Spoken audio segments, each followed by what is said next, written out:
Assalamualaikum adik-adik mahasiswa, selamat datang kembali pada pertemuan hari ini. Pertemuan kita hari ini membahas tentang anti korupsi dan bisnis berintegritas. Dalam bisnis, anti korupsi dan bisnis yang berintegritas merupakan prinsip dasar dalam menjalankan usaha yang bersih, usaha yang transparan, usaha yang bertanggung jawab. Jadi pada materi ini membahas tentang bagaimana pencegahan praktik korupsi seperti suap, gratifikasi, penyalahgunaan jabatan, dan konflik kepentingan. Untuk memperoleh bisnis yang berintegritas, maka anti korupsi harus diterapkan. Bisnis yang berintegritas merupakan bisnis yang konsisten dalam menjalankan normal, nilai moral, dan hukum tanpa kompromi terhadap tindakan yang tidak etis. Tindakan yang tidak etis dapat dilakukan oleh karyawan, atasan, dan pihak-pihak yang terkait dalam perusahaan.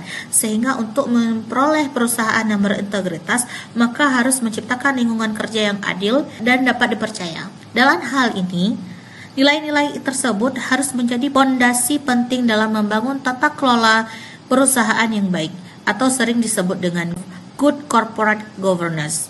Selain itu, kita harus memahami dahulu apa itu korupsi. Korupsi merupakan berbagai tindakan yang melanggar norma etika dan ketentuan hukum untuk kepentingan diri sendiri atau kelompok tertentu.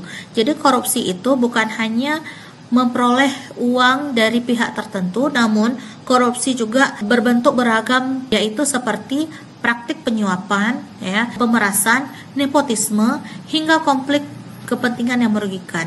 Penyuapan di sini seperti melibatkan pemberian atau menerima sesuatu yang dipengaruhi oleh suatu keputusan, baik itu dari pihak internal maupun pihak eksternal.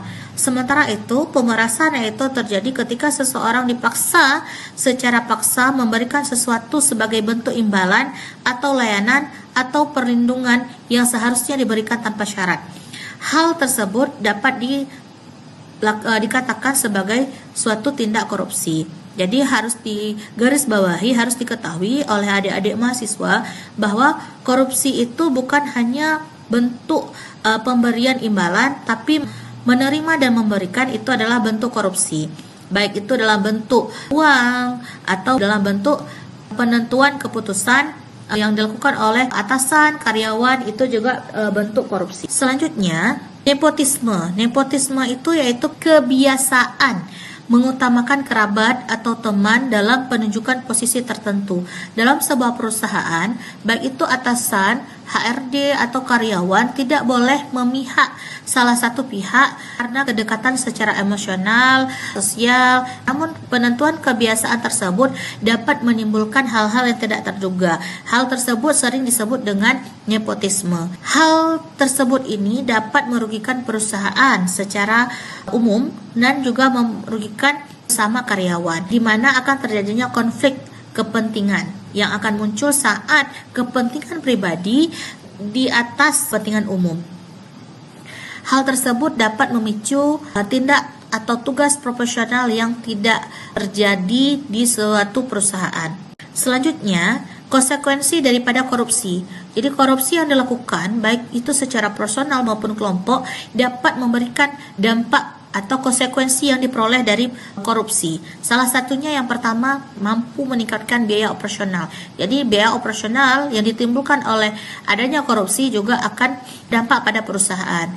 Yang kedua, menciptakan ketidakpastian hukum. Jadi hukum itu tidak pasti dalam konsekuensi korupsi dan menghambat aliran investasi. Ketika korupsi terjadi, maka adanya penghambatan aliran investasi yang akan terjadi pada suatu perusahaan. Sehingga perusahaan yang menolak terlibat praktik suap mungkin kesulitan bersaing dengan pesaing tidak etis.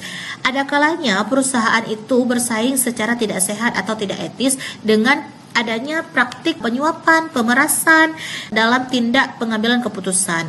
Jadi untuk menjadi perusahaan yang transparan, bertanggung jawab, dan etis, maka sebaiknya tidak dilakukan adanya korupsi, praktik-praktik korupsi baik secara kecil maupun besar. Kebijakan anti korupsi yang komprehensif itu terdiri dari 3 aspek. Yang pertama, harus mencakup kode etik. Yang kedua, prosedur pelaporan pelanggaran yang mudah diakses. Jadi saat seseorang itu melakukan tindak korupsi, adanya pelapor pelanggaran itu harus prosedur pelaporan pelanggaran itu harus mudah diakses oleh semua pihak, dan yang ketiga itu sanksi yang tegas bagi para pelaku. Selanjutnya, adanya audit baik itu secara internal maupun eksternal. Jadi audit ini dapat dilakukan secara internal maupun eksternal. Kalau dari pihak internal itu berfungsi sebagai peninjauan proses dan kontrol dari perusahaan untuk identifikasi terjadinya potensi korupsi. Sementara dari pihak eksternal itu berfungsi untuk mengidentifikasi potensi penipuan, penyalahgunaan dana, dan memastikan bahwa perusahaan itu patuh pada perundang-undangan yang berlaku. Proses audit ini dapat dilakukan secara transparan oleh salah satu pihak, yaitu baik dari pihak audit internal maupun pihak audit eksternal, di mana pengaudit ini dia tidak memiliki kepentingan ya, dan memberikan jaminan kepada para pemangku kepentingan bahwa perusahaan yang beroperasi ini bahwa mereka sudah melewati proses audit sehingga dapat beroperasi secara etis dan bertanggung jawab. Selain itu, kita juga harus memberikan proteksi bagi pelapor. Jadi proteksi ini bertujuan untuk melindungi si pelapor yang melaporkan korupsi pada suatu perusahaan, sehingga si pelapor dapat dilindungi.